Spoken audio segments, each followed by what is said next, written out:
నిడదవోలు నియోజకవర్గంలో పౌల్ట్రీ రైతులు వణికిపోతున్నారు. Bird flu కారణంగా కోళ్లు చనిపోతున్నట్లు గుర్తించారు. పెరవలి మండలం కానూరు అగ్రహారాన్ని రెడ్ జోన్ గా ప్రకటించారు. కిలోమీటర్ పరిధిలో ఉన్న తమ కోళ్ల ఫామ్లో వైరస్ జాడ లేనప్పటికీ కోళ్లను ఖననం చేయాలని చెప్పినట్లు ఓనర్ తెలిపారు. 2000 కోళ్లకు 1/2 కోటి నష్టం వస్తుందని ఆవేదన చెందుతున్నారు. మరిన్ని వివరాలు మా ప్రతినిధి శివశంకర్ అందిస్తారు.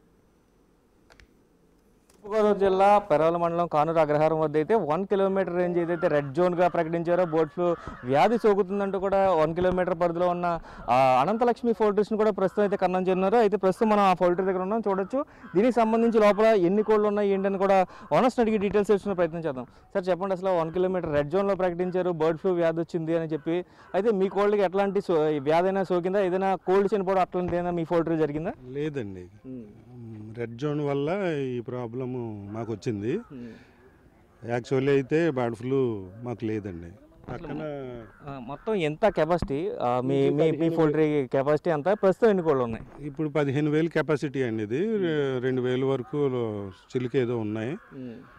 అవన్నీ ఇప్పుడు వీళ్ళు వచ్చి రెడ్ జోన్లో ఉంది మీది, ఇలా చెయ్యాలి, కప్పెట్టాలని అంటున్నారు. సరే, ఇంకా మీ ఇష్టం అండి, ఇంక మేము చేసేదే ఉంది, ఇంకా అధికారులకి మేము సహకరించాలి కాబట్టి ఓకే సరే చేయండి అని చెప్తున్నాం. ఇవి అయితే ఇక్కడ కంప్లైంట్ అయితే లేదు, అయినా సరే మాకు చాలా లాస్ అండి. ఒక పిల్ల వచ్చే 47 రూపాయలు అండి, బర్డ్ వచ్చి చిన్న పిల్ల. ఇప్పుడు కంప్లీట్గా కోల్డ్ ఇప్పుడు గుడ్లు పెట్టే స్థాయికి వచ్చాయా? అలా ఎంత ఖర్చు అవుతుంది మొత్తం టోటల్గా ఒక కోడి మీకు వచ్చి గుడ్లు స్టేజ్కి వచ్చేసరికి 400 రూపాయలు అవుతుందండి. ఇప్పుడు జస్ట్ గుడ్లకి స్టార్ట్ అవుతాయి, ఇప్పుడు కిల్ చేయాలని అంటున్నారు. మరి గవర్నమెంట్ మాకు సహకరిస్తుందా లేదా, మాకేం పాల్పోవట్లేదు. మా బ్రదర్ అయితే తన ఆల్రెడీ హాస్పిటల్కి వెళ్ళి టెన్షన్లు తట్టుకోలేక బీపీ తోటి. టోటల్ ఎంత ఇన్వెస్ట్మెంట్ ఉంటుంది సార్? టోటల్గా మీరు చేసింది ఎంత ఉంటుంది? ఇప్పుడు లాస్ ఎంత? లాస్ అయితే ఒక 50-60 లక్షల వరకు ఉంటుందండి లాసు ఖచ్చితంగా. అంటే మొక్కజొన్నలు, నూకలు అన్ని బోర్డులు విపరీతమైన రేట్లు అండి. నెక్స్ట్ వ్యాక్సినేషన్ అవి విపరీతంగా మేము మంచిగా ప్రతి బాడీకి చేయడం జరుగుతుందండి. 15-16 వ్యాక్సిన్లు డాక్టర్లు చెప్పినట్టు మేము ఖచ్చితంగా చేస్తాం. అందుకని ఇలా మంచిగా జరుగుతుంది. కాకపోతే అనుకోని మరి బర్డ్స్ వల్ల వచ్చిందా లేదంటే ఏమైనా పక్షుల వల్ల ఏమన్నా కొంగల వల్ల వచ్చిందో తెలీదు. పక్క షెడ్లో 1 కిలోమీటర్ పరిధిలో వచ్చిందండి. దీనికి ఇది కూడా రెడ్ జోన్ కింద చేయడం జరిగింది.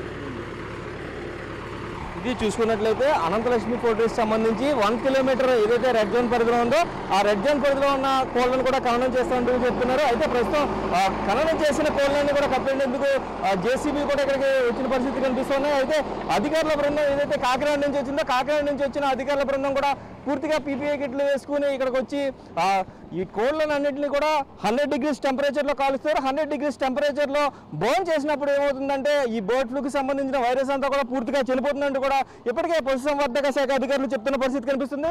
38 degreesకి మించి ఈ వైరస్ అనేది బతకదు కాబట్టి ఖచ్చితంగా దీన్ని బర్న్ చేసిన తర్వాత, అంటే కాల్చిన తర్వాత ఈ కోళ్ళన్నీ కూడా ఇక్కడే ఖననం చేసేందుకు అయితే పూర్తిగా గొయ్యి తీసేందుకు ఇప్పటికే జేసీబీ వచ్చిన పరిస్థితి కనిపిస్తుంది. మనం విజువల్స్లో చూడొచ్చు, పీపీఏ కిట్లు వేసుకుని ప్రత్యేక బృందం కూడా కాకినాడ నుంచి వస్తున్న పరిస్థితి కనిపిస్తుంది.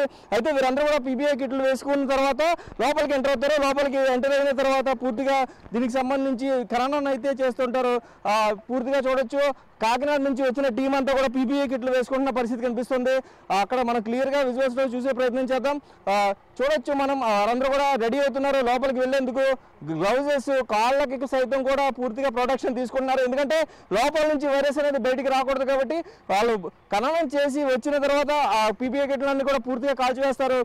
పూర్తిగా చూడొచ్చు, మనం ఏదైతే ఈ కానూరు అగ్రహారానికి సంబంధించి రెడ్ జోన్ పరిధిలో పూర్తిగా బర్డ్ ఫ్లూ వ్యాధి ఎక్కడ కూడా ప్రబలకుండా పూర్తిగా అధికారులు అయితే చర్యలు చేపట్టారని చెప్పుకోవాలి.